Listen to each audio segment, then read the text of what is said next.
تقدیر پر ایمان لانے کا مطلب اعمال کی توفیق۔ راہ عمل کتاب سے 24ویں حدیث ہے۔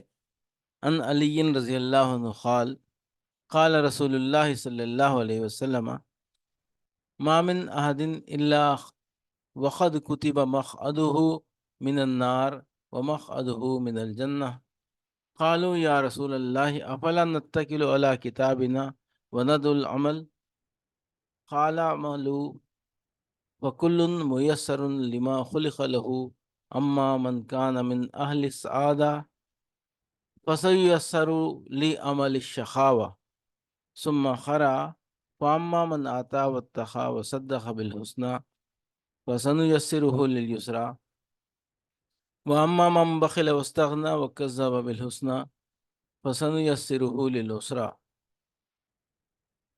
بخاری مسلم۔ حضرت علی رضی اللہ عنہ سے روایت ہے، انہوں نے کہا، فرمایا رسول اللہ صلی اللہ علیہ وسلم نے کہ تم میں سے ہر شخص کی جنت اور دوزخ لکھی جا چکی ہے۔ لوگوں نے اس پر کہا، اے اللہ کے رسول، پھر ہم اپنے لکھے ہوئے کا کیوں نہ سہارا لیں اور عمل چھوڑ دیں؟ آپ نے فرمایا، نہیں، عمل کرو، کیونکہ ہر شخص کو اسی چیز کی توفیق ملتی ہے جس کے لیے وہ پیدا کیا گیا ہے۔ جو خوش نصیب ہو اس کو جنتی کاموں کی توفیق ملتی ہے، اور جو بد نصیب ہے اس کو جہنمی کاموں کی توفیق ملتی ہے۔ اس کے بعد حضور صلی اللہ علیہ وسلم نے سورہ واللیل کی یہ 2 آیتیں پڑھیں جو اوپر حدیث میں درج ہوئیں، جن کا مطلب یہ ہے کہ جس نے مال خرچ کیا اور تقوی کی راہ اختیار کی اور بہترین بات کی تصدیق کی، یعنی اسلام لایا، تو ہم اس کو اچھی زندگی یعنی جنت کی توفیق دیں گے۔ اور جس نے اپنا مال دینے میں بخل کیا اور خدا سے بے پرواہ رہا اور اچھی زندگی کو جھٹلایا، تو ہم اس کو تکلیف والی زندگی جہنم کی توفیق دیں گے۔ یعنی اللہ کے ہاں یہ بات طے ہے کہ آدمی اپنے کن اعمال کی وجہ سے دوزخ کا مستحق ہوگا اور وہ کن اعمال کی وجہ سے جنت میں جائے گا۔ خدا نے اس تقدیر کو بڑی تفصیل سے قرآن مجید میں بیان کیا ہے۔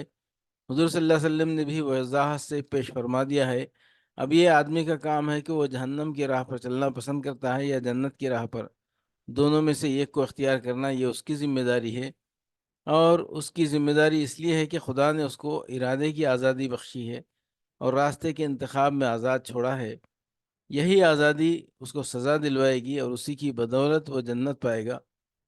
لیکن بہت سے کن ذہن اپنی ذمہ داری کو خدا کے سر ڈال دیتے اور اپنے کو مجبور سمجھ لیتے ہیں۔